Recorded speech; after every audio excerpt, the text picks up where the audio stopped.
Hello friends मैं Jimmy bagger आन eighty video आपलोग सकलोके पुनर्बार स्वागतम जनालो। आशा करिছোঁ সকলো ভালে আছে। এতিয়া 9:40 হৈছে, ভাবিলোঁ ব্লগটো এতিয়াৰ পৰা ষ্টাৰ্ট কৰোঁ বুলি। তেনে আহক আজি আমাৰ ভিডিঅ'টো ষ্টাৰ্ট কৰোঁ। তো আজি যে আমাৰ যোৰহাটৰ বতৰ একদম চকচকীয়া ৰ'দ, চাওক কিমান ৰ'দ দিছে। মই ডাল কচু কাটোগে, বলকচোন। এইবোৰ ডাল কচু ডাল কাটিম।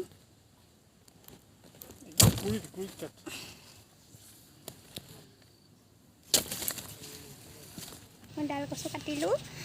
এতিয়া ফ্ৰেণ্ডছ আপোনালোকে এয়া দেখিছেনে, এইখিনি সকলোখিনি ঘৰৰে। এয়া ভেদাইলতা পাত, তাৰপাছতে ভেন্দি, মান ধনিয়া, জলকীয়া, ভোট জলকীয়া, নেমু, জিকা আৰু বেঙেনা আৰু সেয়া নৰসিংহ, এই বিলাহীকেইটাৰ বাহিৰে সকলোখিনি ঘৰ। আৰু এয়া হৈছে ডাল কচু।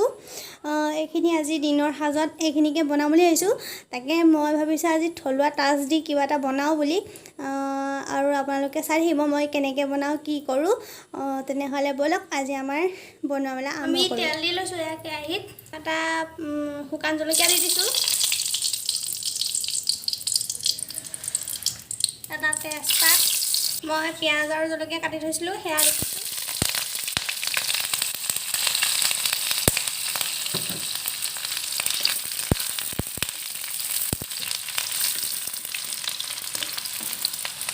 পিচি ৰখা নহৰু আদা পেষ্টটো দি দিছোঁ ইয়াত।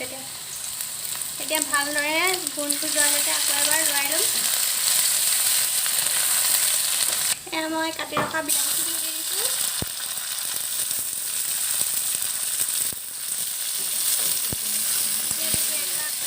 সোৱাদ অনুসৰি নিমখ দি দিছোঁ,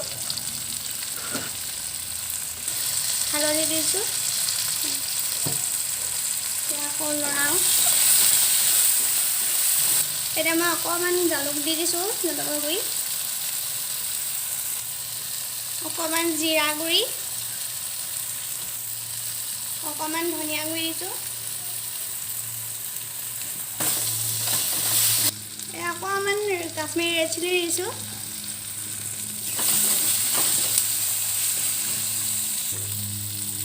এতিয়া কাটি ৰখা কচুখিনি মই দি দিছোঁ।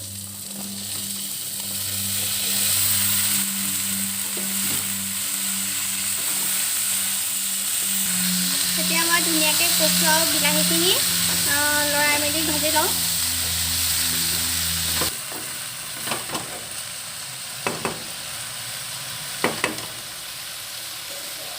এইখিনিত অকণমান পানী দি পেলাই এতিয়া ঢাকোন মাৰি দিম সিজিবলৈ।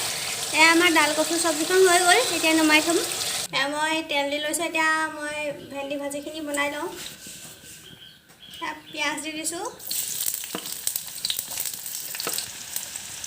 কাটি ৰখা জলকীয়াও দি দিছোঁ, লগতে লৰাই লওঁ।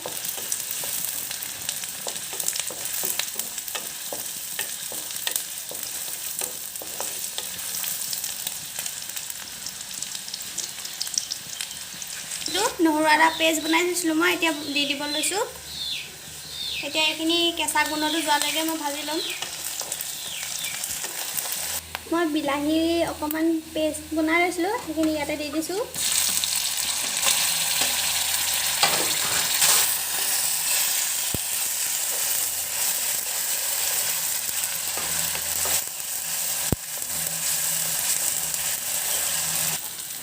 এতিয়া মই কাটি ৰখা ভেন্দিখিনি দি দিম।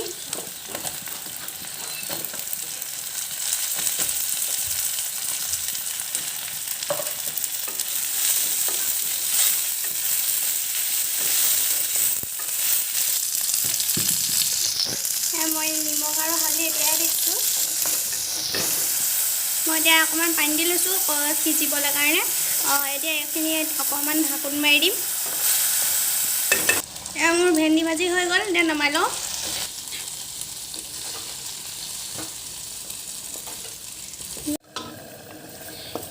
নহৰু, জলকীয়া আৰু জিকাৰ বাকলি লৈ লৈছোঁ, অকণমান সেকি লৈছোঁ। এয়া মই এটা চাটনি বনাম, তেনেহ'লে চাই থাকক।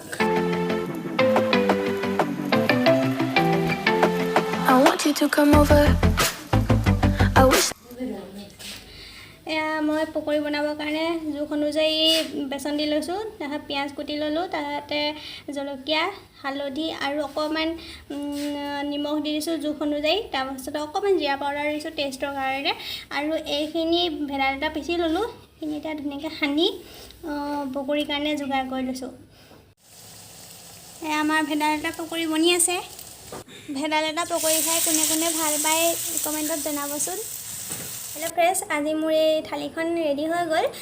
মই ভেদাইলতা বৰা কেইটামান লৈছোঁ, 3টা বৰা লৈছোঁ, তাৰপাছতে এয়া মচুৰ দাইলৰ চাটনি, এয়া জিকা বাকলিৰ চাটনি, তাৰপাছতে পোৰা বেঙেনাৰ চাটনি, তাৰপাছতে পোৰা বিলাহী চাটনি আৰু অকণমান মই পিঁয়াজ আৰু বিলাহী লৈ লৈছোঁ, তাৰপাছতে সেইফালে সেয়া নেমু, এয়া মোৰ দাইল, তাৰপাছতে এইখিনি ভেন্দি ভাজি আৰু এয়া ডাল কচু, এগিলাচ পানী লৈ লৈছোঁ।